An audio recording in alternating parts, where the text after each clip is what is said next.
नमस्कार दोस्तों, स्वागत है आपका आपके अपने यूट्यूब चैनल पर। साथियों, बहुत कुछ चलने लगा है पीवीसी मेटा टोकन की साइट पर, जिसके चलते कन्फ्यूजन भी बहुत ज़्यादा ही बढ़ते जा रहा है कि क्या करना है और क्या नहीं करना है और क्या क्या चल रहा है, और कुछ ना कुछ नया बदलाव होता ही रहता है पीवीसी मेटा टोकन को लेकर। तो जानते हैं उन सभी के बारे में वीकली अपडेट रिपोर्ट में। दोस्तों, इस वीडियो में हम 19 मार्च से लेकर 25 मार्च तक की जानकारी के बारे में बात करेंगे और अंत में कुछ प्रक्रियाओं के परिणाम स्वरूप उत्पन्न हो रही देरी या समस्याओं पर भी हम बात करेंगे। लेकिन सबसे पहले पिछली वीकली रिपोर्ट जो कि 12 मार्च से लेकर 18 मार्च तक की थी, उसका रिकैप कर लेते हैं ताकि सब कुछ क्रिस्टल क्लियर हो जाए। तो पिछले पूरे हफ्ते में 3860 यानी कि 3860 नए पीवीसी मेटा टोकन खाता धारक बढ़े और सिस्टम की ओर से सीड फंडिंग के लिए टोकन का रेट भी 0.000020 BUSD प्रति पीवीसी मेटा टोकन के हिसाब से बढ़ाया गया।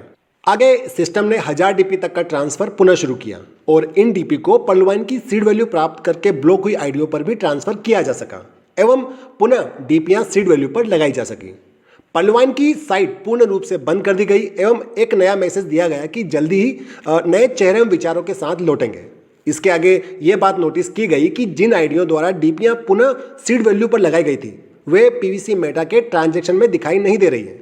एक बड़ा कारण यही माना जा रहा है कि डीपीओ का ट्रांसफर तो सक्सेसफुल दिखाया गया पीवीसी मेटा की सीड वैल्यू के लिए, लेकिन उस ट्रांजैक्शन को पेंडिंग ही बताया जा रहा है और जिसके तुरंत बाद ही साइट डाउन होने के चलते वे डीपीयां पेंडिंग ही रह गई। अब कयास या उम्मीद तो यही लगाई जा रही है कि साइट रीस्टार्ट होने के बाद उन पेंडिंग ट्रांजैक्शन को अप्रूव किया जा सकता है सिस्टम की ओर से। देखिए, वैसे इस बात को लेकर कोई साफ जानकारी नहीं है, एक अनुमान है। अभी हमारे जो साथी अपनी डीपीओ का प्रयोग नहीं कर पाए थे, जो वंचित रह गए थे डीपीओ का प्रयोग करने से, वे अभी तो कुछ नहीं कर सकते क्योंकि पर्लवाइन की साइट एवं पर्लवाइन की एप्लीकेशन दोनों ही डाउन है। लेकिन भविष्य में कोई और मौका दिया जाए तो उसके लिए मात्र इंतजार ही किया जा सकता है। पिछले हफ्ते ही पर्लवाइन की एप्लीकेशन को नॉन फंक्शनेबल करके प्ले स्टोर से भी हटा दिया गया, उसी मैसेज के साथ जो कि पर्लवाइन की साइट पर दिखाया जा रहा था कि नए चेहरे एवं विचारों के साथ लौटेंगे। इसी बीच एक नया डेवलपमेंट देखा गया कि पीवीसी मेटा की pvcmeta.com साइट पर जहां एक पोस्ट के रूप में जानकारी दी गई कि 1 अप्रैल से पीवीसी मेटा टोकन की साइट से पीवीसी मेटा टोकन को कनेक्टेड वॉलेट में, जो कनेक्टेड वॉलेट है वहां पर ट्रांसफर या विड्रॉल किया जा सकेगा। अब देखिए, उसी पोस्ट में सभी सीड पार्टनर्स को उनके समर्थन के लिए धन्यवाद दिया गया और साथ में सीड फंडिंग एवं टोकन फार्मिंग करवाने के फायदे बताने के साथ साथ ज़्यादा अर्निंग के फायदे भी बताए गए और एक गुहार लगाई गई, कहें कि सीख दी गई है, फिर सलाह दी गई कि आप टोकन फार्मिंग और सीड फंडिंग करवाएं। सिस्टम ने एक अप्रत्यक्ष शर्त के साथ 50 फॉर्म वैल्यू की कीमत के टोकन से टोकन फार्मिंग तो शुरू कर दी, लेकिन वो शर्त ये थी कि आपके पास कम से कम 100 BUSD, हम कहते हैं कि फॉर्म वैल्यू, तो कम से कम 100 फॉर्म वैल्यू की कीमत के टोकन होने चाहिए, तभी आप पीवीसी मेटा टोकन की कम से कम 50 BUSD मूल्य के टोकन के साथ टोकन फार्मिंग कर पाएंगे। यानी कि आप 50 BUSD मूल्य के टोकन से टोकन फार्मिंग तो कर सकते हैं, लेकिन आपके बैलेंस में 100 BUSD या उससे अधिक BUSD मूल्य के टोकन होने चाहिए, अन्यथा आप 50 BUSD मूल्य के टोकन के साथ टोकन फार्मिंग नहीं कर पाएंगे। तो दोस्तों, इतना सब कुछ घटित हुआ पिछले हफ्ते में। अब इस हफ्ते की बात करें तो हम सीधे आते हैं 20 मार्च पर, जहां हमने पिछले हफ्ते की वीकली रिपोर्ट पढ़ी।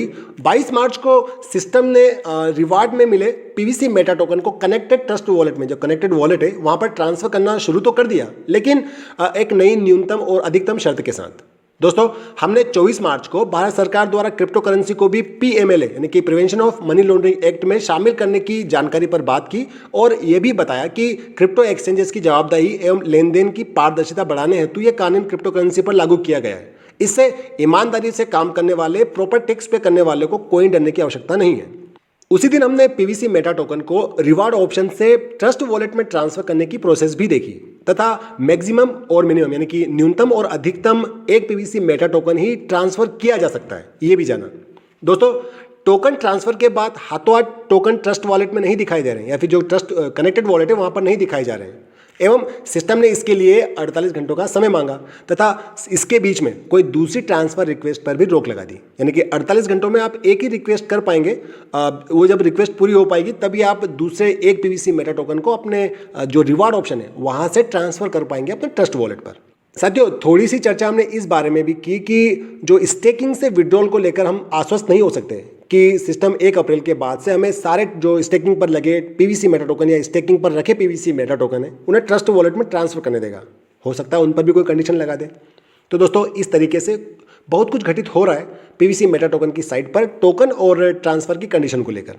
इस पूरे हफ्ते में कुल 2284 यानी कि 2284 नए पीवीसी मेटा टोकन खाता धारक सिस्टम से जुड़े एवं टोकन के रेट में भी 0.00009 BUSD प्रति पीवीसी मेटा टोकन की बढ़त देखने को मिली। साथियों, अभी जो सबसे बड़ी दुविधा का विषय बना हुआ है वो ये है कि पहले जो हमने DP to PVC meta seed value में ट्रांसफर की थी अपनी डीपीयां, रिवार्ड में दिखाई नहीं दे रही है, शो नहीं हो रही है। अब देखिए, बेशक वे दोबारा लगाई गई थी या फिर जो आइडिया ब्लॉक हो गई थी उनके द्वारा लगाई गई थी, लेकिन कुछ आइडियो के द्वारा पहली बार ही उस प्रक्रिया में भाग लिया गया था।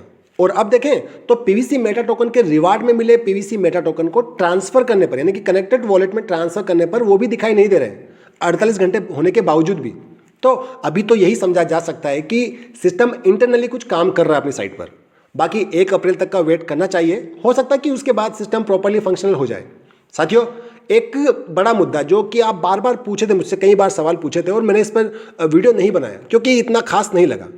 दोस्तों, BUSD 0 हो या नहीं हो, देखिए ये 13 फरवरी की बात है, तब से लेकर अभी तक जो भी BUSD का रेट है पहले की अपेक्षा स्टेबल ही है। BUSD 0 होता है, खत्म होता है वगैरह जो भी होता है, तो ये सिस्टम का हेडेक है कि क्या करना है। आप पैनिक ना हो। हाँ, ये काम कर सकते हैं कि सारा पैसा BUSD में सेव करने की अपेक्षा अलग अलग टोकन में रख सकते हैं। ये जो बड़े जो क्रिप्टो करेंसी का अपने पास बैलेंस रखते हैं उनके लिए, ताकि आपको मानसिक तनाव ना पड़े किसी भी अधूरी जानकारी से या अफवाह से। देखिए, इस विषय पर मैंने पहले भी अपने वीडियो में अप्रत्यक्ष रूप से कहा था कि मोबाइल रूपी जो आपके पास एक दिव्यास्त्र है, तो मोबाइल से आप जानकारी प्राप्त कर सकते हैं किसी भी खबर की, किसी भी विषय पर। तो इससे ज़्यादा परेशान ना हो, सभी के फंड सेफ हैं।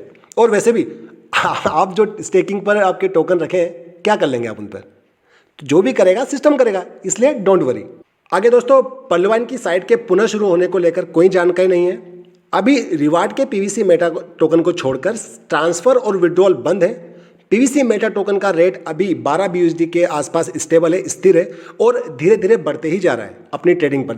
आप उसको देखें तो, डेली नोट करें तो आप सभी जिनके भी ट्रस्ट वॉलेट में कम से कम एक पीवीसी मेटा टोकन नहीं है और आपने DP द्वारा सीड फंडिंग जो सीड वैल्यू ले रखी है, तो भी आप ज़्यादा परेशान ना हो कि आप वहाँ तक नहीं पहुँच पा रहे टोकन फार्मिंग के पेज पर उन्हें देखने के लिए, क्योंकि अभी तो केवल आप देख ही सकते हैं, उनका उपयोग नहीं कर सकते हैं।